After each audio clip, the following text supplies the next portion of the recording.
The paradox of tolerance essentially means that if you want your community or your society or your group or whatever dynamic you're working with, if you want all of those people to be in an environment which is as tolerant as possible, you kind of have to intolerate some things, right? Like you have to intolerate intolerant behavior or attitudes or ideas, which is strange then because it's like, well, wait a minute. To be maximally tolerant or all intolerant, or I'm sorry, maximally tolerant or all tolerant, so to speak, wouldn't that mean that you tolerate both tolerant and intolerant behaviors and ideas? Okay, yeah, like if we wanted to be like absolutely tolerant, like completely unbiased, then yes, of course, that would mean that we would have to not privilege quote unquote tolerant ideas or attitudes over intolerant ones. Rather, you would have to be unbiased towards both. You would have to be accepting of tolerant attitudes as well as intolerant ones. But see, the thing about that is like, okay, so a person could be absolutely tolerant in that way and just tolerate or accept anything and everything.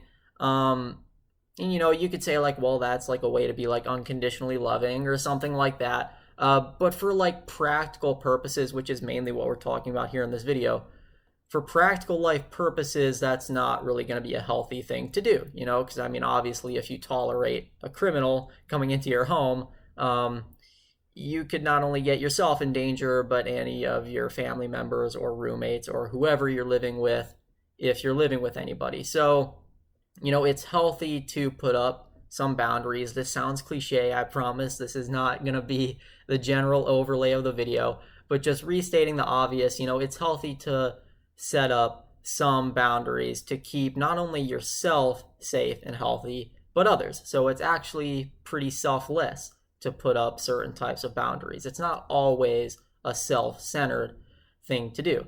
And so the same thing applies here with tolerance. Like, okay, so yeah, if we wanted to be absolutely tolerant, yes, that would mean that we would need to tolerate both tolerant and intolerant attitudes.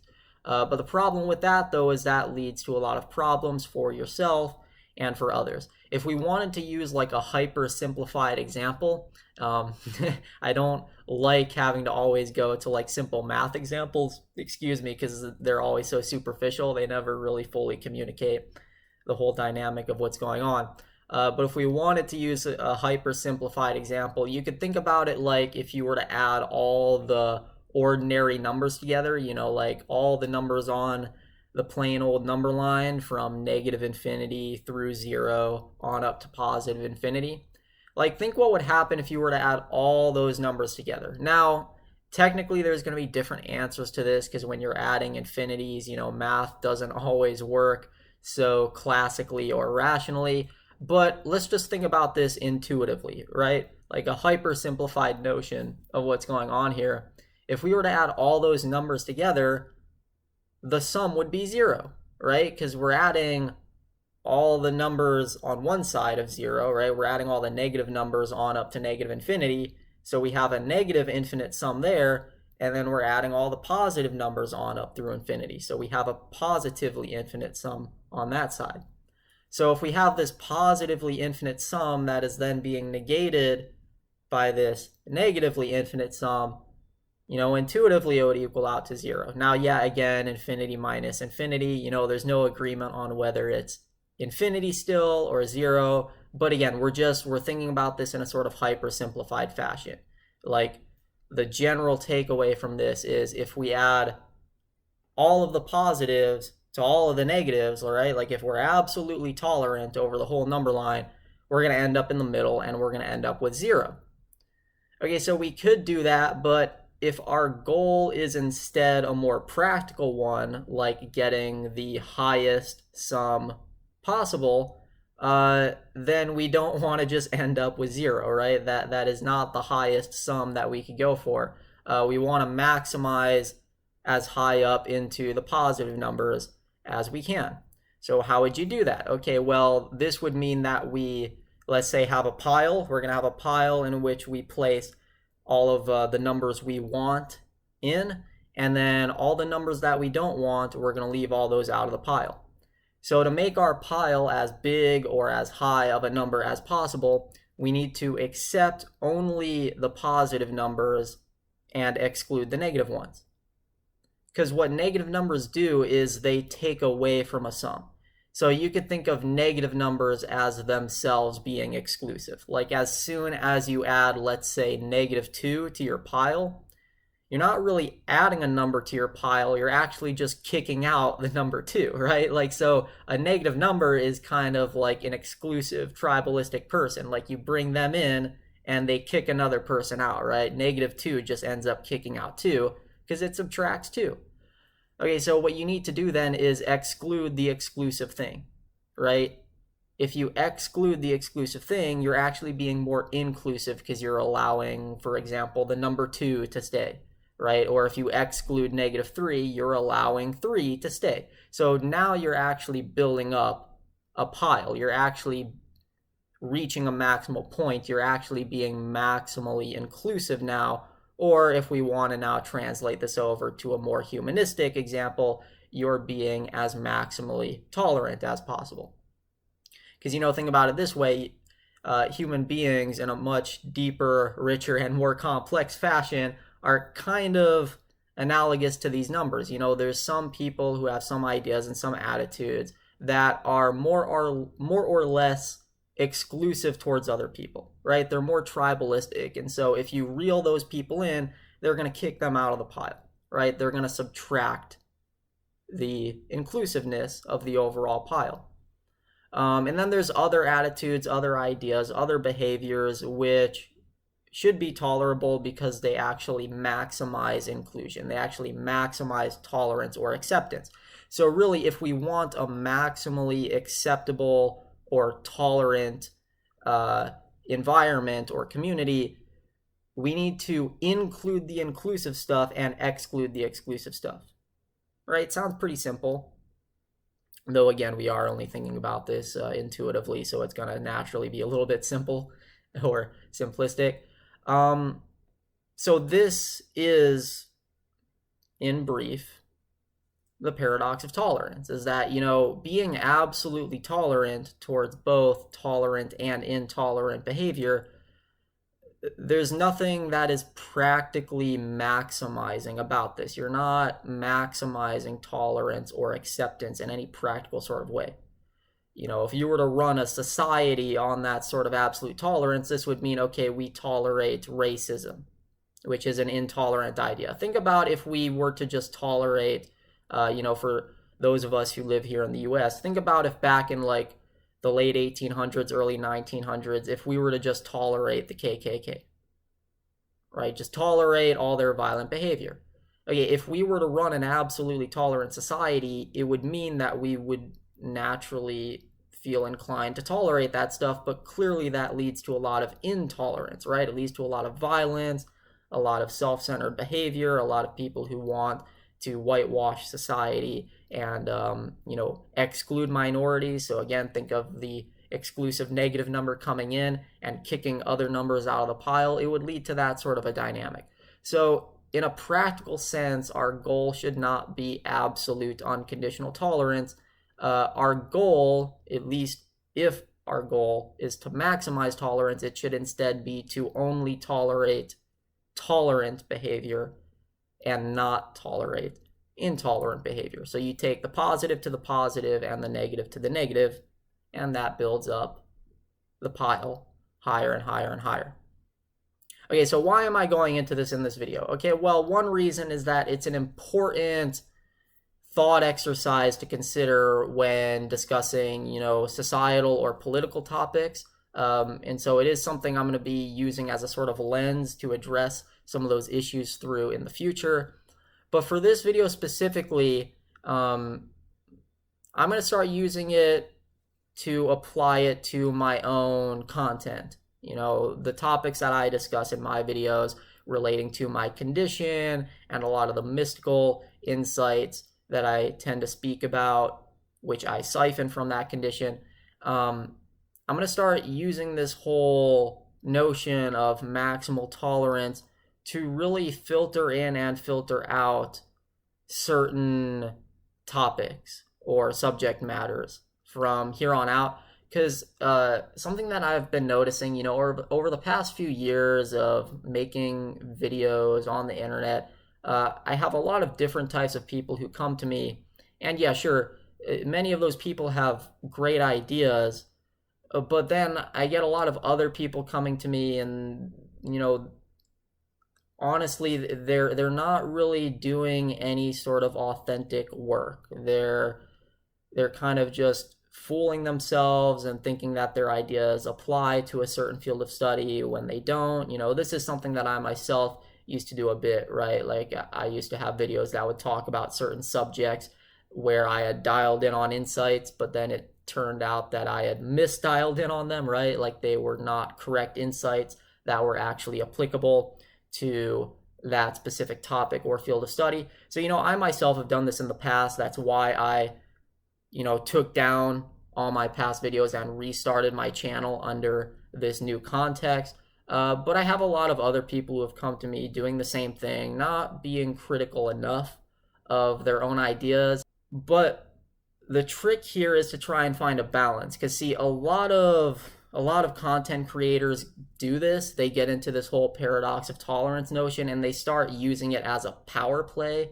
Like they start, especially spiritual content creators, like they'll start saying, oh, this person's not awake, that person's not awake, they're not enlightened, and they start just going full bore into this filtering out of all sorts of people who they don't agree with.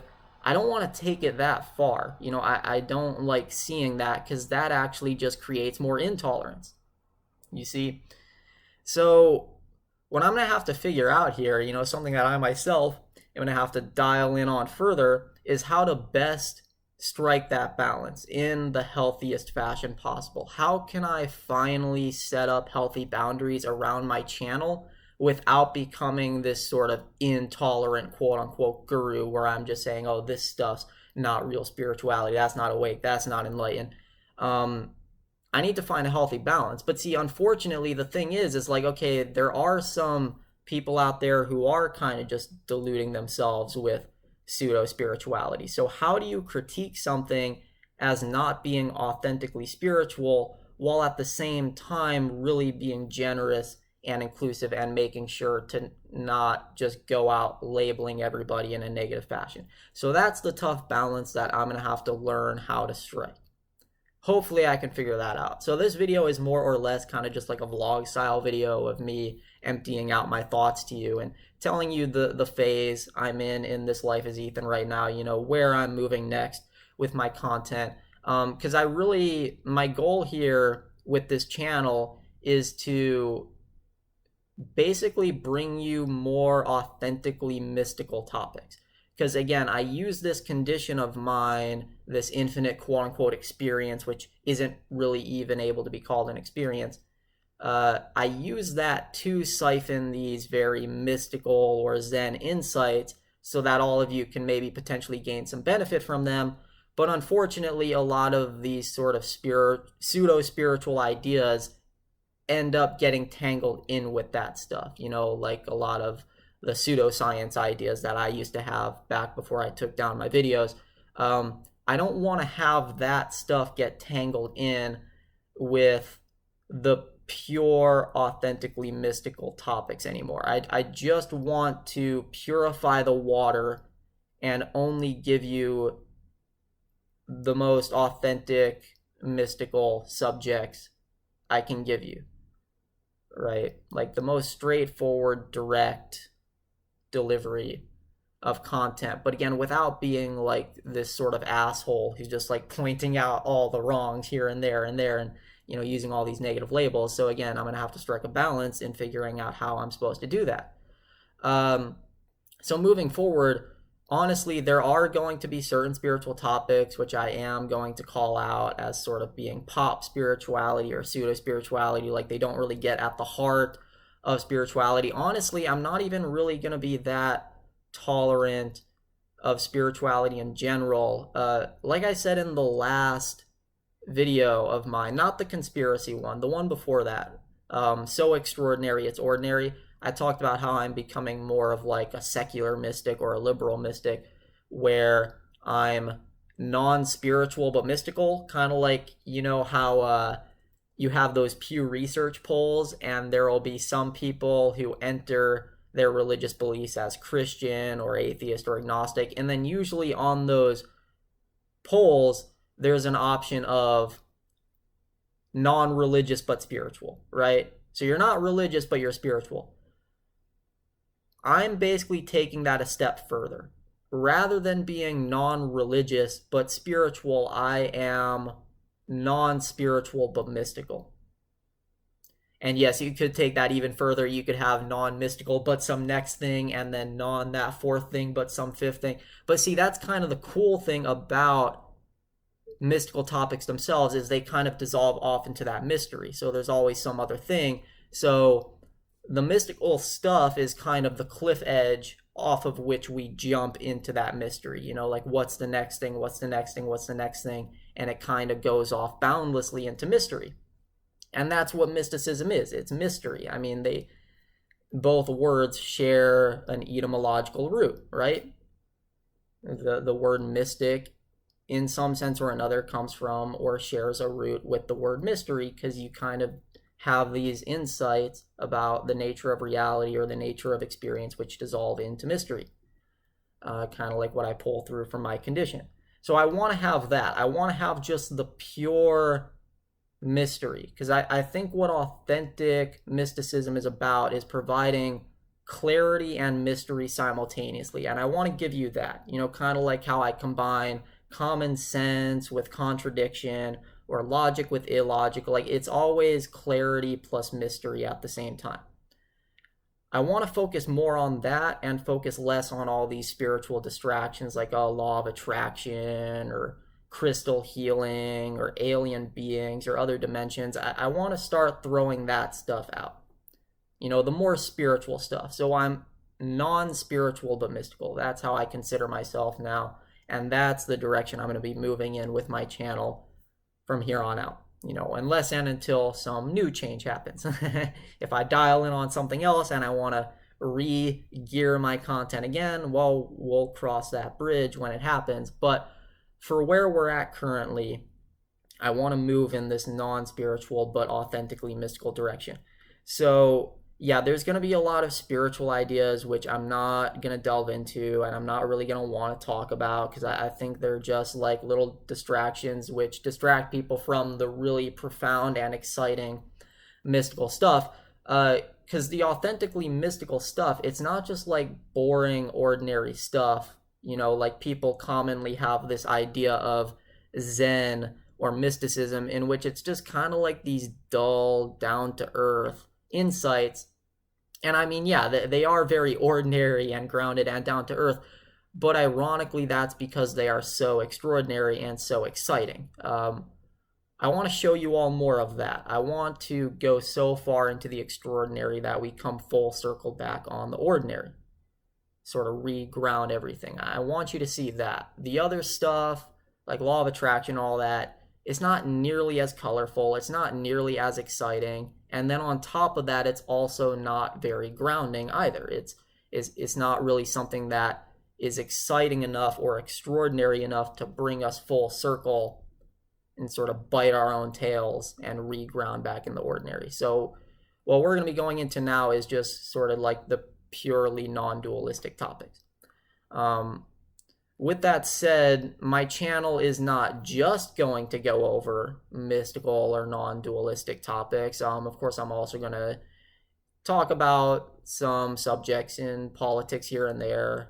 Try to not overstep my boundaries, though, right? Like, obviously, I'm not a political expert, and I'm not an expert in other fields. So whenever I talk about a subject in physics or politics or medicine or healthcare, these are all just going to be sort of like sideline insights. They are not really insights which I know much about. My niche tends to be the more Zen and mystical stuff, so I'm going to be focusing on that stuff as a more pure core to the content of my channel. So hopefully you'll stick with me as I try to figure out this balance and deliver you this more authentic content, which is going to be more purified and yet at the same time much more inclusive, much more diverse, much more colorful, and much more exciting. So stay tuned for that. Hope you enjoyed. If you have any questions about this video or others, feel free to let me know. I'm always happy to clarify. And until next time, create a nice day.